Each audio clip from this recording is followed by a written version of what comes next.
as it turns out, you can create intimate experiences online and not only build community, but a place for people to come and share. And it's been so beautiful being a part of people's lives for so long. I mean, I hear from people that I've been practicing with, who've been practicing with me for over a decade, all over the world, and I get to be with them through marriages, through kids, through big life events, through the highs and the lows. And it's really been one of the most humbling experiences of my life, just being able to be that person in people's lives.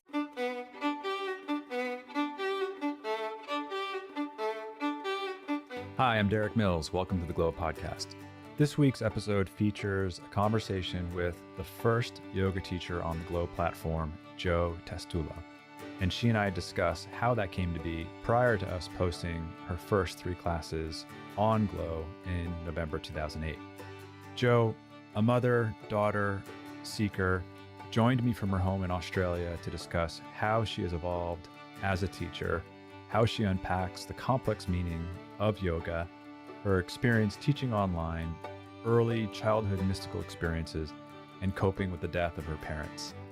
Since she was our first teacher, I've been eager and excited for her to feature on our podcast. I hope you enjoy our conversation.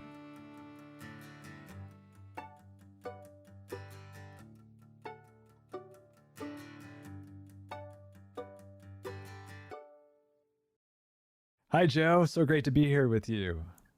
Hi, Derik. Nice to see you. Nice to see you. I'm sitting here smiling because, when I think about the time, that era before we started Glow, and I think about all the various conversations I had with people in 2007, and as I was exploring just how I was going to start this company, my conversation with you in that year is one of those important early conversations. I don't think I've shared this publicly, so I'll just start off with a little bit of context and what I mean by that. I first took your class in either late 2005 or early 2006. It was right around the time that I moved to Los Angeles from New York City. And I was at a point in my life where I really needed the way that you teach, that you taught back then, and the way that you continue to teach today. And for those of you listening that have experienced Jo's classes, you'll likely know exactly what I'm talking about. But for those who haven't, in my experience, and like I mentioned, and still today, well over a decade later, it's that your voice, your energy, the pacing of your guidance is very grounding and soothing.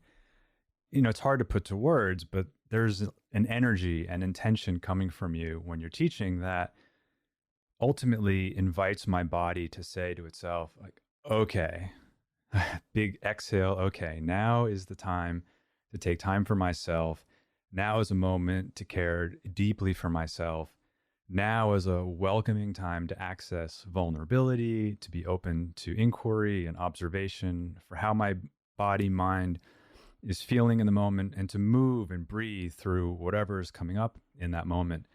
And you do that by taking the student on a lovely flow of postures that also line up so well with whatever topic it is that you're trying to convey in that class. And I think one thing that makes your teaching so powerful is that part of what comes across is that it seems to never be about you. It's as if you have this natural tendency or your instinct to be aligned with curiosity and continuous learning, and your openness to being in service of something larger than yourself, in service of the present when you're teaching, that I find provides the space and permission for myself as the student to have my own experience, not a specific experience you're trying to impose upon me. And that combination for me is a very therapeutic experience. So part of why I'm really excited about this particular episode is that I hope, our conversation, in this conversation, that we can unpack like what it is about you and how you teach that helps create the conditions for someone to have that experience repetitively. It's not just once or twice. You pull this off in my experience every time. And I know that anytime I tune into one of your classes, I'm essentially inviting myself or myselves, plural, into a greater access to whatever is going on for me on more and more subtle levels. And, to truly connect, help me connect with whatever is going on with myself, in that time in my life. And I think part of it has to do with the fact that you really, as you've mentioned to me over the years, you really don't think of yourself as a yoga teacher. Thank you, Derik. That's really beautiful. Yeah. I don't think of myself as a teacher. That's true. I think of myself as a friend. I don't think I'm an authority of any kind, but I have done a lot of inner work. I've done a lot of study, but I'm not a scholar. So when I invite people into my space, I feel like it's a journey that we take together. And I'm not about to assume the experience that one is going to have. In my heart and my mind, I have an intention, and I'll do my best for that to unfold. But ultimately, someone is going to experience whatever it is that they're going to experience. And there's nothing worse than someone telling you what you're supposed to feel when you're not feeling that at all, when you're perhaps feeling the opposite. Mm-hmm. That just doesn't work. So I can't assume what one is feeling, but what I can do is invite people to have their own experiences, to invite people for whatever it is that is coming up for them. Like that is their practice, that is their yoga. And reflecting on that, I think that it's a really radical thing because we're not often invited to feel our feelings. When in this modern world are we encouraged to feel our feelings? We're not really. We're encouraged to use our mental processes. We're encouraged to sort of sit and toe the line and have good manners. And a lot of our just natural feelings get suppressed. And over time, that just really bubbles up and starts to build up. And I feel like when people are given the permission to start to feel, then the rivers just open up and begin to flow. And I guess that's what you must have been experiencing, that permission to feel and the rivers opening up. And my job is to just hold that space, allow those rivers to flow, and just give you permission and let you know that everything is perfect, everything is fine, everything in you that you're feeling is a valuable thing to feel, and not to push it away and not to be scared of it. Yeah, that's beautiful. And speaking of holding space and open spaces, I can't help but wonder about your childhood and your upbringing, living in the desert in Western Australia. I know you've had early childhood mystical experiences, and I'm curious how whatever it is you want to share about your childhood, has shaped your character and how you teach. Yeah, I guess my childhood was not the typical one. I grew up in the desert in a small mining town in Western Australia, and it was so small that there was just a single dirt road leading into the town. So as you drove into the town, there'd be a huge plume of red dust bellowing behind you as far as the eye could see. The town itself was very simple. If you blinked, you'd miss it. There was a general store, a pub, a post office, a gas station, and a school. But apart from that, there wasn't anything else. There was no TV. There were no real conveniences. And my mum would shoo us out of the house, my brother and me. She would yell, "Go and find something to do." So we could pretty much do anything and go anywhere as long as we were home before the street lights turned on. So we spent a lot of time playing out in the bush, The landscape was just stark. It was just red, red dirt as far as the eye could see under the biggest blue sky. And yeah, it was harsh, it was hot, it was unforgiving, but it was also so alive. There were the Wangutha people, the Wongai people. They were the traditional landowners out there in the desert. They had remarkable survival skills. They were actually a really extraordinary tribe of people. There were red kangaroos that were, when they stood up, they were over 8 foot tall. There were emus, which were giant flightless birds, which are similar to ostriches. What else? There were giant lizards called racehorse goannas, flocks of colorful parrots and cockatoos. I mean, it was just extraordinary. I remember my brother and I camping on our front lawn at nighttime, and we would watch the animals come in and feed from the grass. There would be wild horses, wild goats, and there would even be wild dromedaries, one-humped camels Wow. out there.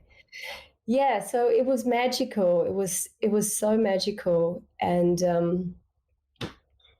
so I remember I would ride my bike out into the desert, like over the rocks and the dirt, and I would get far enough away that I could still see our house, but that I couldn't be seen.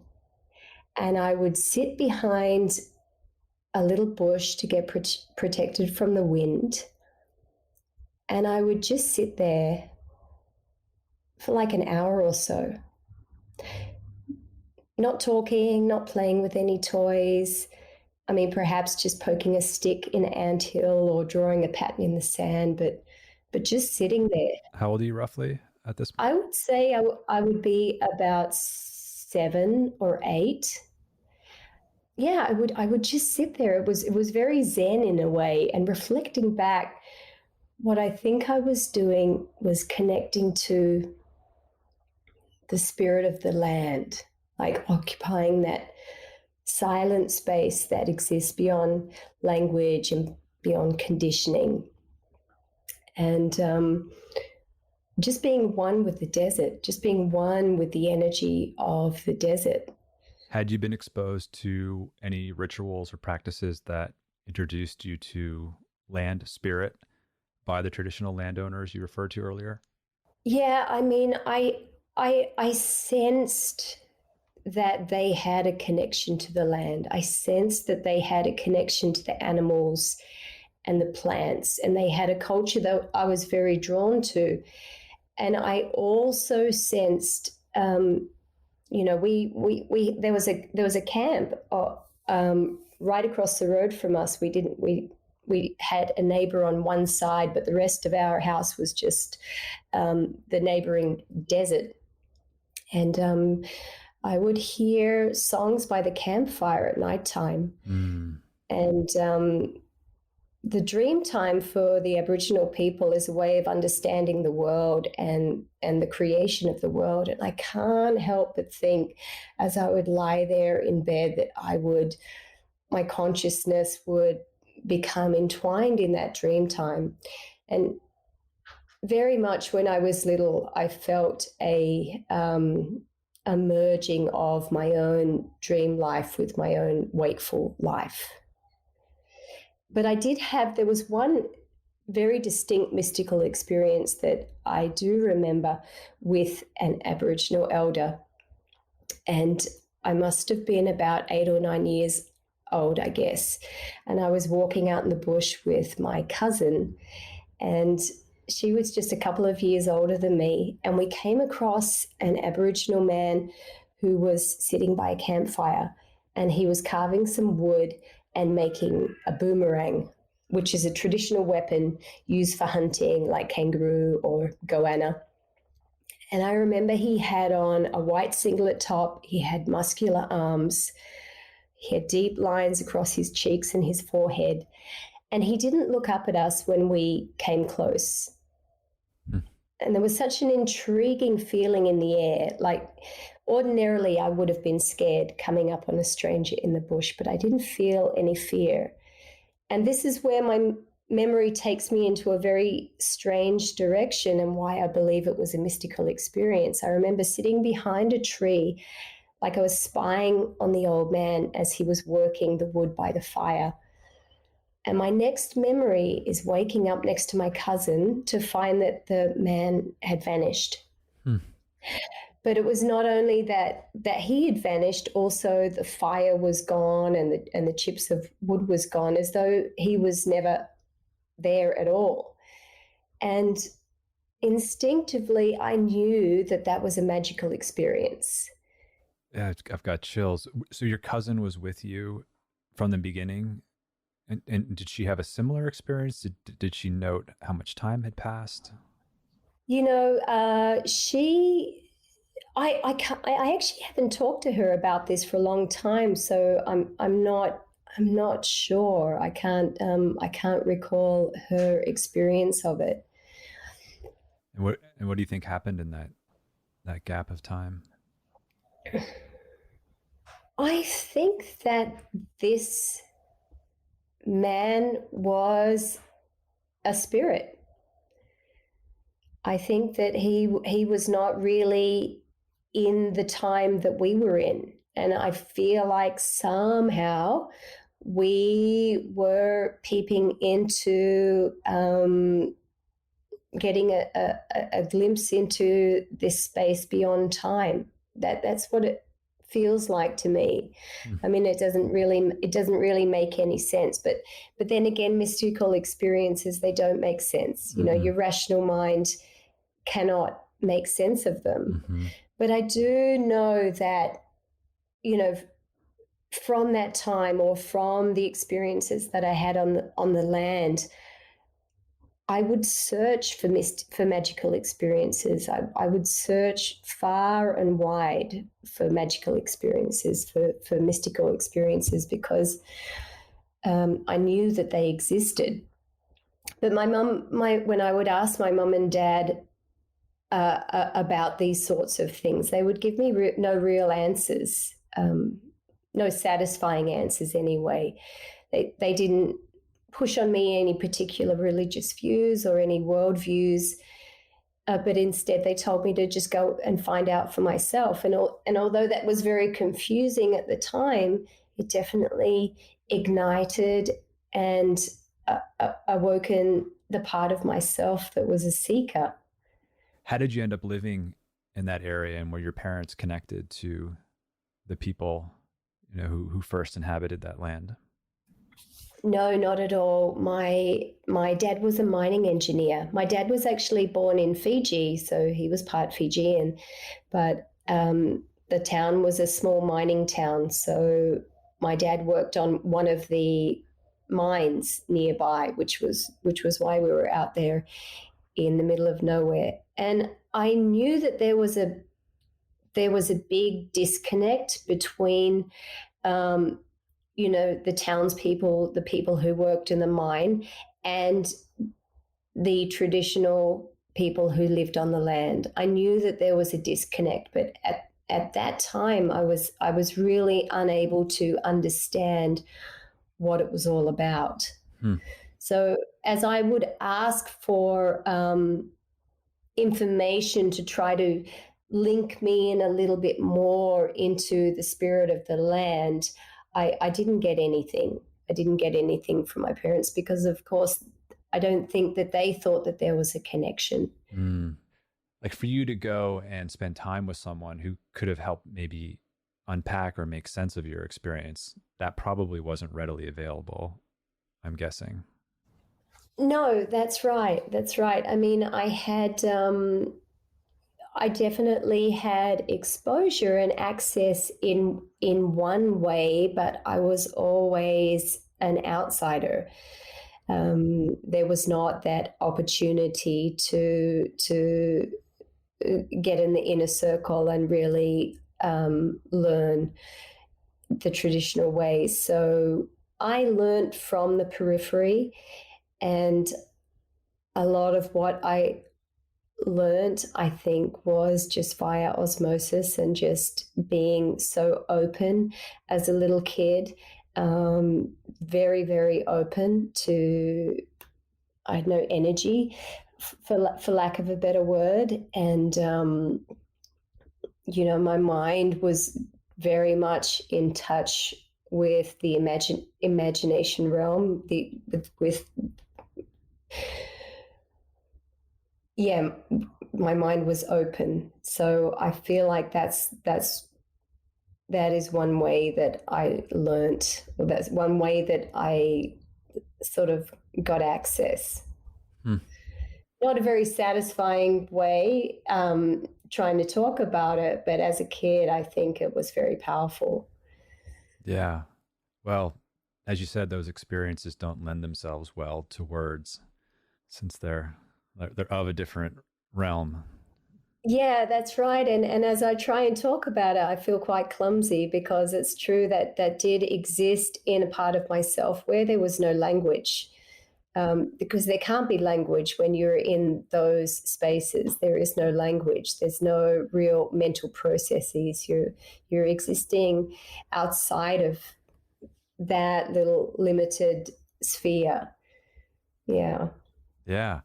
And I think I could be either projecting or stretching here. I think your natural tendency, because of your gift of openness and openness to that experience and subsequent experiences, has flowed through into how you teach and how you come across and how you access, and how you create that connection with other people. I'm pretty convinced of that. Yeah. Um, There's something about sitting with that discomfort of not being able to, through words or vocabulary, to label that kind of experience or those kinds of experiences, and to take that back with you, to come back from wherever you were or are into everyday life, and what do you do with that? And there's a tension, there's a creative friction there of holding both realms simultaneously, as you kind of walk through and pay the bills, feed your children, maintain healthy relationships, and so on. And I think yeah. part of what's special about you is that you walk that fine line. I think I think when you have a mystical experience, your knowledge goes from like secondhand theory to a firsthand lived experience. So there's a massive difference between the two, right? The secondhand requires belief or faith, and there's a real mental component that you have to navigate. But firsthand, it lives inside of you, and immediately your worldview is changed. Like it has to. Even in yoga, there's a distinction between that which is heard and that which is learned. And but from my experience and what I've learned about the brain is that our brains are wired for these mystical experiences. It really is our birthright Mm-hmm. for these mystical experiences. And because I've had the privilege to have some of these very peak moments, I can sort of hold that space for others Mm-hmm. to have the same. Beautiful. I thought that's what you'd say, but I wanted to see how you would navigate that. That's really, really beautiful. So let's go back to 2007 ish. I approached you after one of your classes. We walked out onto the pier at Manhattan Beach, and I'll never forget it because I was nervous and excited at that point because I had already decided that I was going to invest all of my savings and max out all of my credit to start this company. And I pitched the idea to you. I don't recall exactly the conversation, but I probably conveyed some version of how this is an experiment, and that I had no idea how this is going to turn out. And I don't think I also mentioned this to you, that at the time, my friends and family thought I was a bit crazy, except for my brother Ryan, who started this all with me. Since then, they've all disclosed that they were a little concerned for me, mainly because I didn't have a financial safety net to fall back on. But I'm so curious, and I think our listeners would find it interesting as well. Now looking back, what was that experience like for you, being one of the first to stream your teaching on the web via a subscription service? Now, I remember personally in those early years being met with hostility from certain people who expressed in various ways that it wasn't okay to stream yoga classes online. What was that like for you? I remember that moment. It's really is etched in my mind. It was a really pivotal moment. I didn't realize it at the time, but I do remember having that conversation with you, and I just remember honestly thinking that it was a great idea, from someone who grew up in a very remote town with very little conveniences. I just thought it was brilliant to be able to, have your favorite yoga teacher with you no matter where you are. So I remember just being extremely enthusiastic, and I loved being part of those early beginnings, just very humble beginnings where we were just trying to work it out. I remember we were trying to work out where to put the camera, and we wanted someone to have the experience that they were in a class, which was why we ended up using that camera at the back locked off, because we didn't want it to be overproduced. We didn't want any of that production value. We wanted it just to be this pure experience of being in a yoga class, because we all loved that. I mean, your brother Ryan practiced yoga, you had that experience in class, and you wanted other people to have that experience from home. And I loved that, and I thought it was wonderful. And but I do remember as well, just like you, getting quite a bit of flack from other teachers, just because at the time, the LA yoga scene that we were a part of was really something huge. There was a lot of momentum to it, a lot of excitement to it, and there's also, there was a hierarchy, and so you had your peers, you had your senior teachers, and you of course wanted to listen to all of that feedback. So the concern was that you couldn't give a real transmission of yoga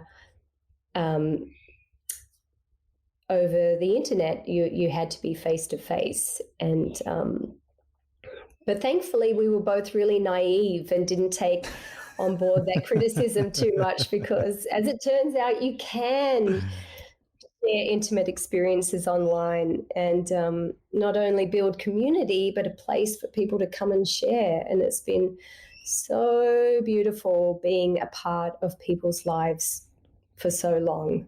I mean, I hear from people that I've been practicing with, who've been practicing with me for over a decade. All over the world. And all over the world. And I get to be with them through marriages, through kids, through big life events, through the highs and the lows. And it's really been one of the most humbling experiences of my life, just having, being able to be that person in people's lives. So thank you, Derik. It's been an extraordinary opportunity and a wild ride. Yeah. Well, and thank you. I mean, thank you for trusting me. I received way more no's than yeses, especially in the early days. Initially, you were my only yes. And you're right. I desperately wanted to create this experience of being in a real class at home. And I even went so far as to try to consult with people who had produced DVDs or were at the film schools here locally in LA. And I just, like you said, luckily I was naive enough and young enough and maybe a few more adjectives enough to not listen to any of that, because it just was not what you would do in any traditional setting. None of what we did was what one would do in a professional filming environment at the time. And yeah, and I was new to LA, and I only knew one person when I moved here. So I didn't have a full appreciation for the hierarchy that you delicately referred to. And so I think, I not out of a lack of respect, just out of a lack of, maybe just out of ignorance, just said, this will be a really fun project. And I think a lot of people will really benefit from it. And we could change a lot of lives around the world. So let's just do it. So yeah. here we are. Here we are. And the entire world is online. Yes. Even more so than ever right now. That's right. Yeah. And a lot of people are benefiting from it, not just from our service, but from so many other services like ours and so on. The last time we spoke, you were considering writing a book. Is that still the case? And if so, like, what is it that's itching inside of you that wants to be expressed in a book? Well, the answer is yes. I am writing a book. The book is about the biggest mystical experiences of my life. It's an account of a very painful time, but very powerful time. A time where I was traveling to Peru and doing ceremonies with a master teacher plant in the Amazon over a 2-year period. And in those ceremonies, I experienced my parents' death, even before they were known to be ill. And ultimately, this premonition coming true and the journey of my parents dying. At the same time, by the same entity, being guided to my soulmates and creating a family. So I had this small condensed time where I experienced birth and death side by side, sort of like ships in the night of the most important people in my life. So the book is called The Yoga of Birth and Death, and it's an epic project to undertake, but yeah, currently it's far, far, far from finished. But ultimately, I want to write the book that I wish I had had at the time. Mm-hmm. A book to support you as you bear witness to the often painful, but also miraculous, beautiful moments of birth and death. Birth and death have, for the most part, been taken away from our direct experience and filtered through other hands, which sanitize and numb and medicalize these sacred transitions. And when we're fully present to it all, the pain, the blood, the gore, the fear, the terror, the ecstasy, this is the yoga. In order for us to understand who we really are, to live our life fully, we need to feel the story of our own birth and death. And we can do this through the presence of others. Birth and death are sacred doorways into the great beyond, which is where we've all come from and where we're all returning to. And to be awake with clear vision and intimate at these incredible moments, it gives you just a deeper understanding of life itself.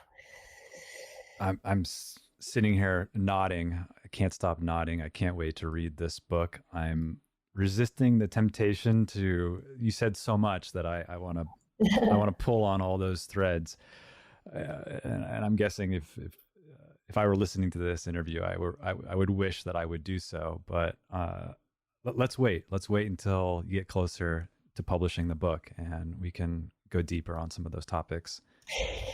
Yeah, absolutely. I mean, up until this point, it's actually been a grueling process and quite painful to relive, which is why it's taking so long. But just talking about it now is inspiration to keep going. So I can imagine. So yeah, I can imagine. yeah. I've had intense, deep experiences through plant medicine, and if what you're suggesting is that your book will also serve somewhat as a guide to maybe read pre or post, it's certainly a book that I could have used and would have benefited from. So the title, working title, could be the yoga of birth and death. And yoga in America is typically thought of as modern postural yoga, like the postural exercise that is commonly thought of as yoga, here in this country, in the United States of America, and I suspect in many other countries as well. At large, obviously, there are pockets of people everywhere who have a deeper understanding of the complex meaning of the word yoga. But for someone who might be listening who does think of the word yoga more associated with postural exercise, I can imagine this title could be a little confusing. Like, what do you mean yoga, birth and death? So how do you typically, if someone asks you, like, what is your definition of yoga, or how do you convey the meaning of yoga, especially as it would pertain to a title like that? When someone asks me what is yoga, I tell them I don't know. Great answer. I'm going to start using that one. I'm still trying to work it out. Nice. To be honest, I knew you would ask me this question, what is yoga? And, I know, of course, in my heart what yoga is, but it changes all the time. And, I think back to a talk that Richard Freeman gave one time about trying to grasp the concept of yoga being similar to trying to hold onto an avocado seed. And as soon as you think you have it in your fingers and you hold down on it, it slips out of your grip. So that, to me, I really resonate with that.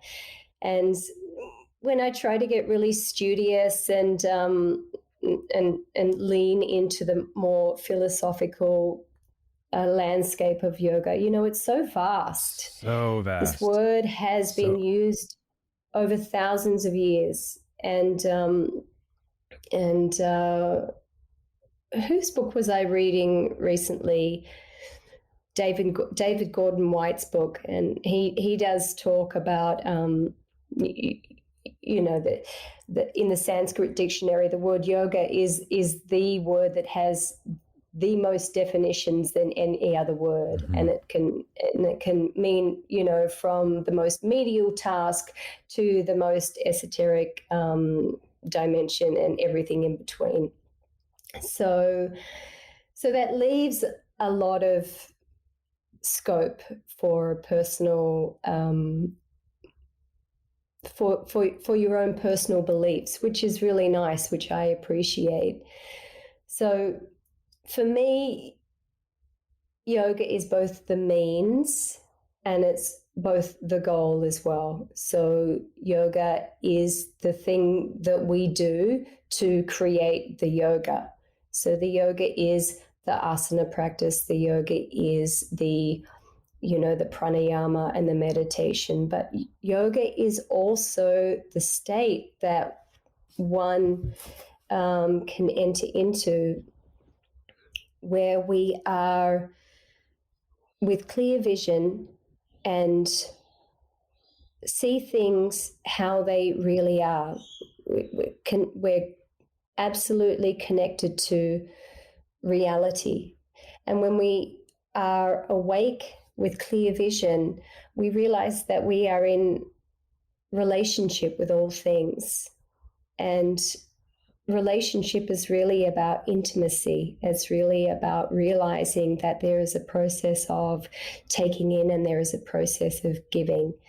And so for me, really, the yoga is these things that we do so that we can prepare ourselves for being absolutely present and intimate with this moment and not letting it slip by. So when it comes to these moments of birth and death, you only have one chance to be there. You can't do a redo of someone's death.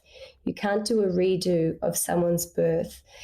And if you miss it, it's gone. So the yoga is all of the training and the preparation so that at these moments we're absolutely there with all of our being in this intimacy for everything it is, and we allow ourselves to be transformed by it. That was a very long-winded answer. That's beautiful. That's really lovely. Thank you. Yeah. So it sounds like I'll also need the book for the birth and death experiences on the horizon. Yes, I'm thinking, I'm really loving listening to audiobooks at the moment. I'm thinking of doing an audiobook, doing this as an audiobook. I think that'd be lovely. I really hope it's your voice. Yeah. Yeah, I find I'm a little bit picky that way. I don't know if you are, but when I listen to an audiobook, if it's not from the author, I find it really hard to get into. Mm-hmm. There's something about the author and just this extra layer of information that comes through when they read the words that they've written that I love. I love that too. Nothing against those who are doing the voiceover instead of the author, but yeah, I agree with you. I tend to feel more of an intimate connection with the material, Yeah. when it's the author's voice. Yeah. Yeah, so thank you. I'm inspired, and I will keep going. I will Go, keep Joe. soldiering on. You got this. The world needs your book and, Yes. and everything that will flow before and after. Yeah. I'm sure once once I sort of lay it all out there, there's going to be a lot of unpacking that needs to happen, and a lot of discussion about these things that perhaps are quite controversial, but nonetheless, a lot of the things that we're talking about are things that human beings have done since the beginning of time. Yeah. So, and what's only controversial in our modern context, right, not historically. And I think what you're referring to is becoming less and less controversial. Yeah. Which is wonderful. Which is so wonderful.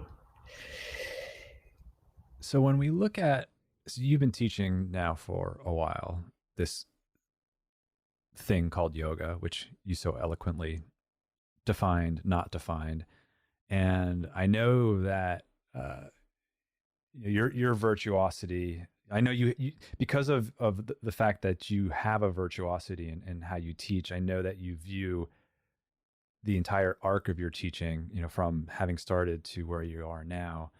And I'm just curious for, this might be interesting for people who are teachers or aspiring teachers. So how do you see that difference from where you were towards the beginning and where you are now? Are there any major noticeable differences in terms of either how you think about what you might teach or how you might teach it, or how you link sequences together, or how you might link topics with sequences or anatomy? Is there anything that really stands out to you that kind of gives us a sense for that evolution in your own virtuosity? Yeah, there absolutely is. And people probably do not know this about me, but I am very nerdy when it comes to recording my classes, and I have little journals in a file, in a box, that contain every single class that I have ever taught over the last 17 years or whatever. Your beautiful stick figures, which look like some alien hieroglyphic language that is sort of conveying the secrets of the universe. Just books and books and books of these little stick figures. But I find it's really helpful to have a record so you actually can look back and see what you were teaching. Otherwise, memory is just not that reliable. And so I do often pull the box out and have a look what I was doing. And I think the biggest difference with where I'm at now to where I was, say, 10 years ago, maybe a little bit more, was that initially I was a people pleaser and really wanted people to like my class and I wanted to do things to appeal to people so that they would like my class. It's not that I don't want people to like my class now. So in order to do that, I would do very extravagant sequences, and I would throw in a lot of hard asanas, and I would do things that I thought people would like, and therefore come back to my class. And I think that that's innocent enough. I think a lot of teachers do that, and and let's face it, if no one comes to your class, you don't have a job, right? So there should be a little bit of that discernment. But ultimately where I'm at now is that I've really simplified the practice, and I've had a deep look into my own soul about what is it that I'm doing for people. And if I'm not holding their well-being at the highest intention, then I'm really not serving them at all.